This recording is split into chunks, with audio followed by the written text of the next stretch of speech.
8 ঘন্টা কাজ, 8 ঘন্টা বিনোদন, 8 ঘন্টা বিশ্রাম, এই দাবি আদায়ের কারণেই প্রথম যখন লিগ অব নেশনসের মধ্যে আন্তর্জাতিক শ্রমিক সংস্থা গঠিত হয়, তার ওয়াশিংটন কনফারেন্সে প্রথম যে আইএলও কনভেনশন অনুমোদিত হয়, সেই কনভেনশন ছিল দৈনিক 8 ঘন্টা কাজের।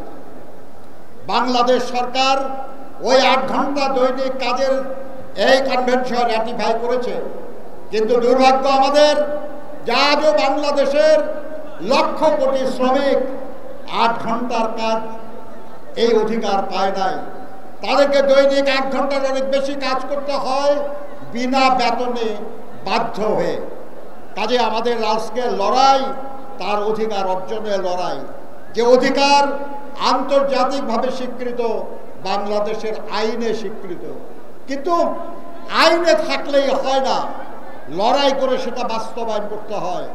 আজকে হলো সেই লড়াই করার শপথ নেওয়ার দিন, আর সেই লড়াইয়ে বিজয়ী হওয়ার জন্য ঐক্যবদ্ধ হওয়ার দিন।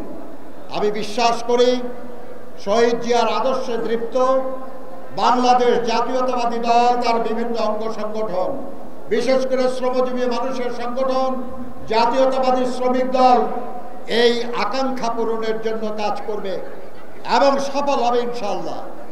আমরা জানি সম্প্রতি একটা শ্রম সংস্কার কমিশনের সুপারিশ সরকারের কাছে জমা হয়েছে।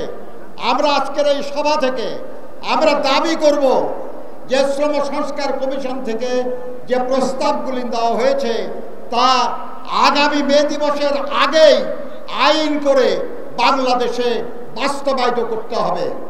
আমি বিশ্বাস করি ওই সংস্কারগুলি বাস্তবায়িত হলেই আমাদের সব সমস্যার সমাধান হবে না, কিন্তু আমরা অনেক দূর এগিয়ে যেতে পারবো ইনশাআল্লাহ।